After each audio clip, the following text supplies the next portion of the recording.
The Lord be with you. A proclamation from the Holy Gospel according to Matthew.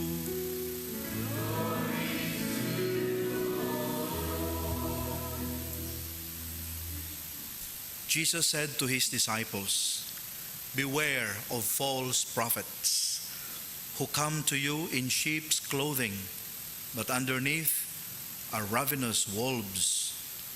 By their fruits you will know them. Do people pick grapes from thorn bushes or figs from thistles? Just so, every good tree bears good fruit, and a rotten tree bears bad fruit. A good tree cannot bear bad fruit, nor can a rotten tree bear good fruit. Every tree that does not bear good fruit will be cut down and thrown into the fire. So by their fruits you will know them."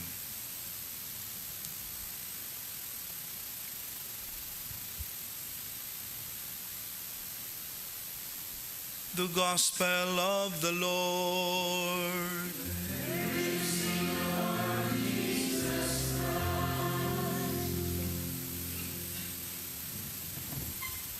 My dear friends, in this day and age, looks are overrated. The mushrooming of beauty products is a classic proof of this overrated value we give to looks. And for that reason, many times we fail to remember that looks can be very deceiving.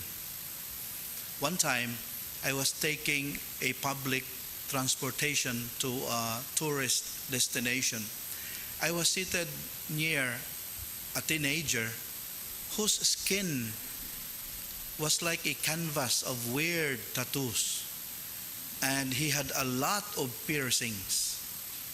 I have to admit, at that time, almost instinctively, I entertained unkind thoughts about that teenager. But sometime later, God taught me a lesson. An old woman came up and she had no seat. To my surprise, that teenager I was referring to was the first one who gentlemanly offered his seat to the old woman. A story is told about a very sophisticated looking woman who visited a reputable university. She approached the receptionist of the information desk and inquired, "Good morning, miss. I have a 10 o'clock appointment with your den." The receptionist was shocked. "You mean the dean, ma'am?" To save her face, she said, "Oh, yes. The dean, I meant." Looks can be very, very deceiving.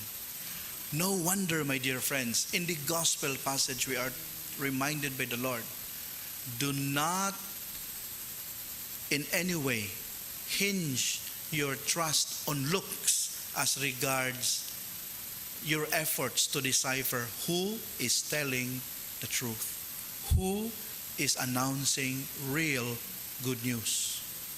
The Lord is telling us in this gathering, looks should be the least of our considerations. Unsa giunahon kuno nato? Yes, we should know the fruits. We should know the real person behind the message. Muna importante gid kaayo nga di ta magpada sa cover, sa packaging. Tanaw nato ang content, ang product. Nganong ako aning gi-emphasize, there are a lot of people using the name of God to propagate certain ideologies only to realize later that they are actually sweet-talking people into certain scams. How many Christians, well-meaning Christians, have been victimized by ministers who, at their estimation, are truly good, humble, harmless, only to realize later nga mo harm gyapon, less lang. Dali gyud kita madala sa looks. Una ang Ginoo naghatag nato og kanang pagtulunan karon. Ayaw mo padala sa looks. Tan-awan ninyo ang bunga niya ng tawhana. Say pasabot sa bunga, consistency. Time is the real test. A good person is really good through and through. A generous person, an authentic generous person, is always generous in and out of season. Consistency. Time is the test. Muna palihog tanawa, tanan nga nagamit sa ngalan sa Ginoo, including us, ministers.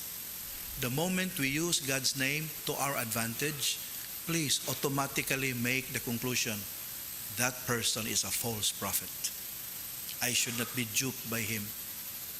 A real prophet promotes God and his agenda. A real prophet diminishes along the way as he highlights God's will and glory. Munang ato agining i-take to heart kining pahinumdom sa atong gathering karon, haron dili ta mailad. Daghan kay mga tao nga nangailad, nakawatan, nganuman gi-emphasize nila ang looks. Unskin sa may nakailad nila, di korbata. Decent looking people. Dili na mao karong panahon na. Looks should be the least of our considerations. Credibility, consistency, and most of all, authenticity of intentions must be ferreted out in our efforts to determine to whom we should lend our ears. Amen.